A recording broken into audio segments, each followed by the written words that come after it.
व्यासपीठावरील सर्वच मान्यवर आणि जमलेल्या माझ्या तमाम देशभक्त देशप्रेमी बांधवांनो, भगिनींनो आणि मातांनो, राहुलजी, तुम्हाला मी खास धन्यवाद देतोय, अभिनंदन करतो, कारण तुम्ही आपल्या भारत जोडो यात्रेची सांगता महाराष्ट्रामध्ये आणि मुंबईमध्ये करत आहात.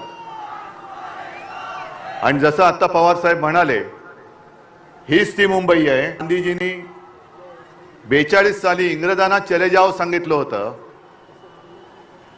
आज जी काही हुकुमशाही दिल्लीमध्ये आपल्याला लोकशाही मारण्यासाठी टपलेली आहे, तिला तडीपार करण्यासाठी आपण शिवाजी पार्क निवडलं, त्याच्याबद्दल मी तुम्हाला खास धन्यवाद देतो.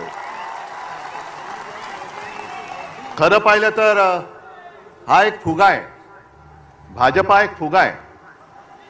आणि मला वाईट एका गोष्टीचं वाटतं की या फुग्यामध्ये हवा भरण्याचं काम आम्हीच केलं होतं. संपूर्ण देशात त्यांचे 2 खासदार होते, त्या फुग्यामध्ये आम्ही हवा भरली आणि त्यांच्या आता डोक्यामध्ये हवा गेली. काय त्यांची स्वप्न. मला सुद्धा विचारतात तुमच्या किती सीट्स येतील. त्यांना विचारलं ते म्हणतात 400 पार. काय फर्निचरचं दुकान आहे काय? खुर्च्या बनवताय म्हणजे काय 400 पार म्हणजे काय फर्निचरचं दुकान काढताय? पण ही लढाई तुम्ही पाहिला असाल, आज देशभरातून सगळ्या राज्यातून महत्त्वाचे नेते इथे आलेत. आणि आपल्याला असं वाटत असेल की ही परिस्थिती केवळ महाराष्ट्रामध्ये आहे, तसं नाहीये.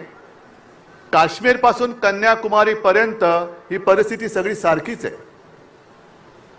ज्या वेळेला मला आठवतंय की आपण पहिल्या प्रथम इंडिया आघाडीची बैठक घेतली, तेव्हा मोदीजींनी सांगितलं होतं ही विरोधी पक्षांची बैठक आहे.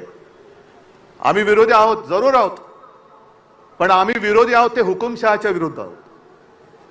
आम्ही हुकुमशाहीच्या विरुद्ध आहोत. जेव्हा मोदीजी तुम्ही आमच्या घराणेशाहीवरती आरोप करता, तेव्हा तुमचं घराणं मी प्रकाशजींच्या भाषेत बोलत नाही, पण तुमच्या परिवारामध्ये फक्त तुम्ही आणि तुमची खुर्ची एवढंच तुमचा परिवार आहे. बाकी परिवार आहे कुठे? आणि ही जी आपण लढाई लढतोय ती लोकशाही वाचवण्याची आहे, संविधान वाचवण्याची आहे. ज्या संविधानाबद्दल शिवसेना प्रमुख नेहमी सांगायचे की याची सुरुवात कोर्टापासून करा. कोर्टामध्ये ज्या वेळेला एखादा साक्ष द्यायला येतो किंवा स्टेटमेंट द्यायला येतो, तेव्हा जो येतो तो त्याच्या धर्मग्रंथावरती हात ठेवून शपथ घेतो. ते बाजूला करा आणि आपल्या देशाची जी घटना आहे डॉक्टर बाबासाहेब आंबेडकरांनी लिहिलेली, त्या घटनेवर हात ठेवून शपथ घ्या. हे त्या घटनेचं महत्व आहे. आणि यांना 400 पार त्याच्यासाठी पाहिजे, हे आता स्पष्ट झालेलं आहे. कारण त्यांचेच एक मंत्री, मला जर मी विसरलो नसेल तर आनंद कुमार हेगडे, तेच बोललेत की आम्हाला घटना बदलायची आहे म्हणून 400 पार करायचंय. तुम्ही किती जण बातम्या वाचता मला कल्पना नाही, पण काल मी एक लोकसत्तामध्ये बातमी वाचली, रशियामध्ये निवडणुका चालल्यात. पुतिन आणि त्यांच्या विरोधात कोण आहे? कोणीच नाहीये. कारण जे विरोधक होते एक तर तुरुंगात आहेत आणि बहुतेक सगळे देशाबाहेर त्यांनी तडीपार करून टाकलेले आहेत. लढायलाच कोणी नाहीये. पण दाखवतात कसं, मी बाबा लोकशाही मानतो, बघा मी निवडणूक घेतली, मला कोण समोर उभंच नाहीये तर मी काय करू. ही अशी सगळी परिस्थिती पाहिल्यानंतर आज आपल्या समोर एक वेळ येऊन ठेपलेली आहे. जे मी नेहमी सांगतो की देश हाच माझा धर्म आणि देश वाचला तर आम्ही वाचू. आपली ओळख, व्यक्तीची ओळख ही देश असली पाहिजे. देशाची ओळख ही व्यक्ती होता कामा नये. कोणी किती मोठा असला तरी त्याच्यापेक्षा मोठा माझा देश आहे, माझं भारत सरकार. आणि हे जे आता जाहिरात करतायत मोदी सरकार, म्हणजे तुमच्या डोक्यामध्ये काय माझ्या देशाचं नाव बदलण्याचं स्वप्न आहे?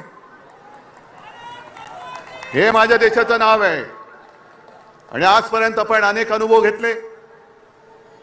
असं काही वेळेला वाटत होतं की देशासाठी एक मजबूत सरकार पाहिजे, पण आता आपल्याला अनुभवानंतर कळलंय आपलं युतीचं सरकार होतं, अटलजी पंतप्रधान होते, सगळेच त्याच्यामध्ये होते. एनडीए तेव्हा एक छान असं वातावरण होतं. ममता, समता, जयललिता आपण सगळे एकत्र होतो आणि अटलजीने उत्तम प्रकारे आपलं सरकार चालवलं होतं. त्याही वेळेला देशाची परिस्थिती इंडिया शायनिंग, फील गुड असे दिवस होते. मग नरसिंहरावजी आले, त्यांनी चांगलं सरकार चालवलं. मनमोहनजी आले, त्यांनी चांगलं सरकार चालवलं. आणि आता हे जे आलेत 14 पासून एका पक्षाचं सरकार आहे. 14 नंतर 19, 19 नंतर 24 आणि आता ते सांगतात की विरोधी पक्ष 29 मध्ये अडकलाय. पण मी 2047 ची गोष्ट करतोय. कोणी राज्यकर्ता अमरपट्टा घेऊन येत नाही. आणि या देशाच्या जनतेसमोर हुकुमशाही किती मोठा असला तरी ज्या वेळेला सगळे लोक एकवटतात तेव्हा हुकुमशहाचा अंत होतो. आजच वेळ आलेली आहे. आणि हा शिवछत्रपतींचा महाराष्ट्र आहे.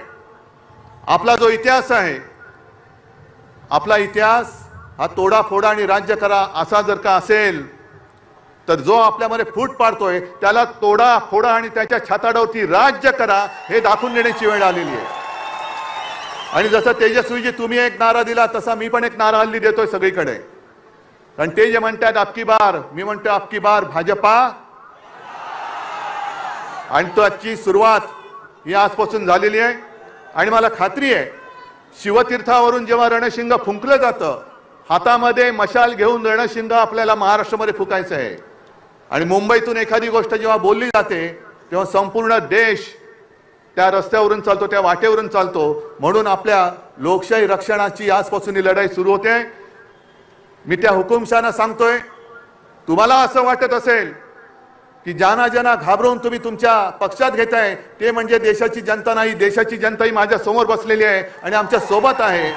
आणि तुम्ही किती अत्याचार करण्याचा प्रयत्न करा, तुम्हाला तोडून मोडून टाकल्याशिवाय राहणार नाही. ही शपथ घेऊन आम्ही मैदानात उतरलेलो आहोत.